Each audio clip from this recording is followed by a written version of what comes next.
The old man almost got killed by Kaiden's lightning attack, and both Woo-in and Ji-woo are surprised by how powerful Kaiden is. When Kaiden tries to attack again, Woo-in steps in and asks Kaiden to spare the old man and calls him his professor. Woo-in hears that Kaiden got the nickname Break because he's ruthless and destroys anyone who stands in his way and because of his unstoppable personality. Woo-in told Kaiden that he didn't know that Ji-woo and Kaiden are acquaintances, and begging him to stop, Kaiden answered that his professor is the one who crossed the line first. He continued that if you don't want to die with him, he should get out of there, but Woo-in refused to move, but his professor mumbled to him to move. Kaiden was ready to attack again when Ji-woo stopped him. Kaiden asked him, "Aren't you mad after what you have been through?" He almost gotten killed if Kaiden didn't appear, and he continued that the world of the Awakened One is different from his world.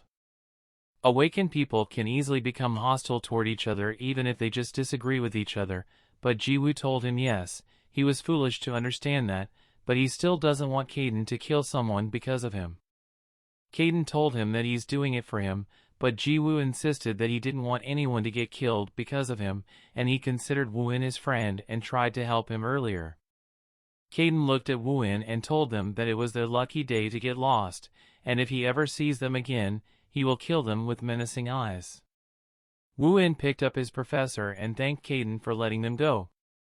Ji-woo thanked Kaiden for what he did and told him that they also needed to treat the wild cat. When they got home, Kaiden was still in human form and treating Ji-woo's injuries. He told Ji-woo that his leg was broken and that his injuries would heal in a day or two. Ji-woo is surprised by how Kaiden looks because he looks badass.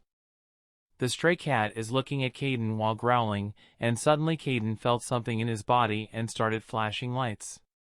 He transformed again into a fat cat and was surprised because he couldn't control the transformation. On Woo-in's side, he safely got the professor back home and told him that he was sorry because all of that happened because of him, but the professor answered him that if he hadn't stopped him from killing Ji-woo, both of them would have died. Woo-in told him that he would get the first aid kit to treat him. When suddenly, people were running on the roof, and the professor felt them approaching and attacked Woo-in, telling him that he had betrayed him.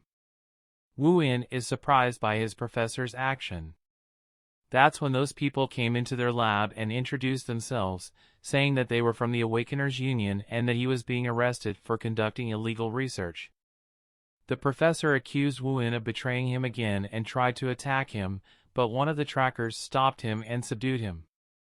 The professor kept on yelling that he was going to kill Woo-in because of him. His research is all over now. One of the trackers told Woo-in that he needed to come too. Somewhere in the city, a woman is looking at some pictures while the man reports that there are traces erased, but most likely they considered Kaiden's abilities. He continued that the Union doesn't know about that yet, and the woman told him that they must hide Kaiden's presence to avoid being discovered. If the public learned about it, it would be very problematic. Back at Ji-woo's house, he's playing with the cats with the cat toy, while Kaiden is on the corner, thinking that this is very strange. Even if he had drained his power, he should have stayed in human form, and he didn't transform himself into a cat. He further thinks that maybe he must have done more than just copy a cat, not just the outer appearance but a complete transformation into a cat, and told himself that his abilities are just really too great for words, but he still doesn't know how to reverse it. He convinces himself that he will be fine and will figure it out, and with his talent, it will be a piece of cake when he gets his strength back while chuckling in the corner. The wild cat woke up for a moment, but when it heard Kaiden chuckling, it acted like he was still asleep. Ji-woo asked Kaiden if he could figure out how to turn into a cat again. He answered that it was because he's an impressive being, and he wasn't even aware of his true greatness. But when Kaiden saw the cat toy, he instantly jumped and played with it like a normal cat, but when he realized what he was doing, he knocked the cat toy down and hid his face out of embarrassment. Kaiden thinks he was acting like a cat too much, while wiggling his tail over and over. Ji-woo approached the wild cat because it looked shivering, and Ji-woo gently petted it. Kaiden is worried because they might have alerted the Awakened near them because of the big scene that happened yesterday. Ji-woo wanted to come with Kaiden to check things out, but he told him that he was still injured. Ji-woo told him it was fine because he was with the great Caden break. Ji-woo continued that he saw the greatness of Caden with his own eyes. Even the professor was flustered when he heard that he was Caden break. That's when he felt a presence near them. Then suddenly Ji-woo's phone started ringing. He answered it, and a man introduced himself as In-hyuk-gu and wanted to talk to him and give him advice about the Awakened One. In-hyuk told him that he was just outside his house, and when he looked outside, he was standing right there. In-hyuk told him that he didn't need to be suspicious of him. If he wanted to harm him, he wouldn't have tried to call him. When In-hyuk went inside, the stray cats were wary of him and watched him. When he looked in front of him, it was Caden sitting in front of him like a boss. The first thing he said was that you've got a lot of cats, and he's surprised by it. Then In-hyuk told Ji-woo that he would help him live as an awakened being. They researched Ji-woo's background because they needed to know the awakened ones in the area. Caden didn't know that that area belonged to a certain group because Ji-woo asked In-hyuk if he'd also awakened one, and he demonstrated his power by using a wind element. When Caden saw that he was using a wind element, he instantly knew that it belonged to Ji Young-yu's district. Ji Young-yu is a famous, highly ranked awakened and wind ability user. When Ji-woo saw his wind ability, he told In-hyuk that his ability is super speed. In-hyuk laughed, and Caden thought he was a fool for telling him he was powerful. In-hyuk told him that he knew this because awakened ones always try to hide their abilities. Ji-woo told him that he just demonstrated his ability, but he explained that it was just merely a sample of his power and that his ability is quite well known, so showing it to him will not harm him in any way. He continued that it's different for him. Super speed is an ability that is impressive if he keeps it hidden. He told him that it will be less impressive if it's revealed. Ji-woo remembers that when he fought Woo-in, he didn't stand a chance since he already knew his super speed. The professor also broke his leg, so he couldn't use it. In-hyuk told him it's one of the reckless mistakes newly awakened ones often make and that he must keep it hidden in the future. After chatting, In-hyuk told him that he would now leave. He just wanted to introduce himself to him and would call him later, but Ji-woo asked him a question: why is he helping him? In-hyuk explained that teaching a newly awakened one was the basic responsibility of the territory leaders, and that was the long-standing tradition for the awakened. Causing a scene and revealing the world of an awakened one to the world would cause big trouble. When In-hyuk is leaving, Caden gives him a death glare. Caden told him that he didn't want him to live in that world, but since they found out about him, he just needed to live like one now. He continued that on the bright side, this district belongs to Ji Young-yu, who's one of the top-ranking Koreans and has a pretty good reputation. High-ranking awakened ones are divided into territories. If the district belonged to a shady group, a newbie like Ji-woo would be tricked into doing this for that group. Caden told him that all the fun and games are now over since he was part of that world. Now he needs to get stronger to protect himself from others, and since his leg is injured, he needs to focus on strengthening and controlling like the power he taught him.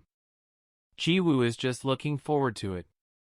On In-hyuk's side, he got back and reported the things he learned, including that Ji-woo is not involved with the case. He just met Woo-in and Dr. Deline by chance.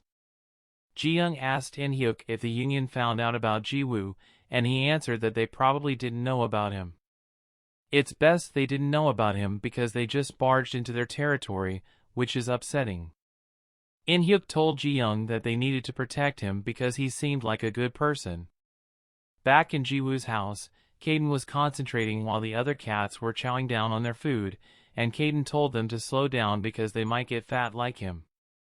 When Ji-woo is going to school, he's thinking about what happened to Woo-in.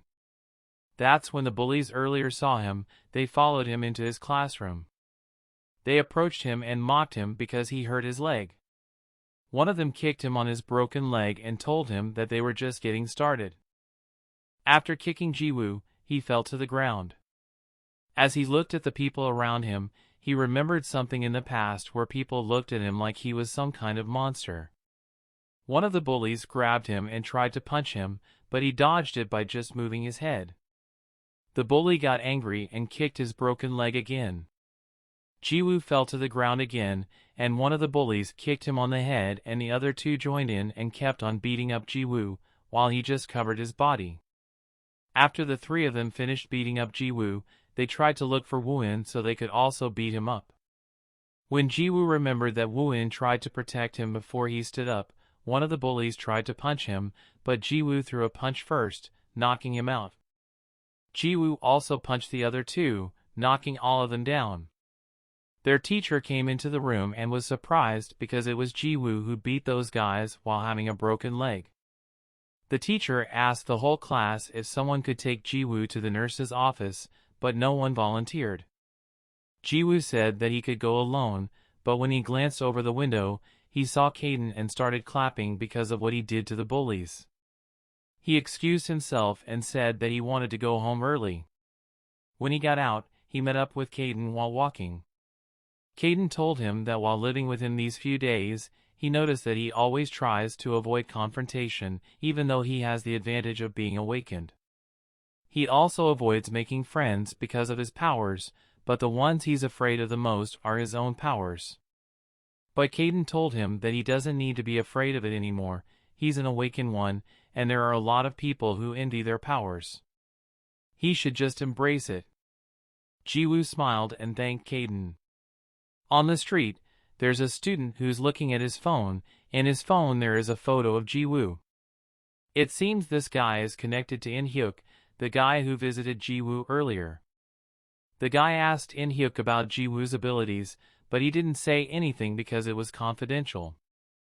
The bullies talked to a guy named Jisoo. Jisoo asked them who beat them up, and they answered that it was the kid from their school who was feeding the stray cats. Back at Jiwoo's home, Kaden is eating a cat treat while lecturing Jiwoo about the way he fights those bullies, saying that he lacks everything except speed, warning him that if he meets another awakened one, he will be in danger. Jiwoo remembered what happened, and he thinks that if he was just stronger, things would have ended differently. Kaden saw the fire in his eyes and told Jiwoo that he was going to tell him how to improve his powers. Kaden was going to teach him combat moves. Kaden teaches Jiwoo about correct form and lectures him that some awakened ones are just focusing on their powers, but Kaden believes that powers and physical abilities must have a balance between them, and since Jiwoo is a physical type, it will benefit him more. Kaden added that he should use the method he taught him before when throwing punches and use that to speed up or strengthen the power. Before contact, he should channel his energy to land a devastating blow. He told Jiwoo that it may be hard to pull off right now, but it never hurts to try, and when he tried it, he executed it nicely, and Kaden was surprised by it. Kaden was caught off guard by this, and Jiwoo told him because it was Kaden who taught it. Kaden started laughing and thought, yes, it was because my methods always work. In the school, after training the whole night, Jiwoo slept again while his teacher let him be because he taught that Jiwoo was traumatized by the bullies and just let him sleep. Kaden visited the lab where Dr. Deline was researching, but when he got there, he saw nothing. It seems like the Union was the one who cleaned the place up. The trackers went in and found Kaden inside, but he acted like a normal cat, so they ignored him. On the way out, they talked about him telling each other that he was the fattest cat they ever saw. If you enjoy this, please consider subscribing and liking the video. Thanks!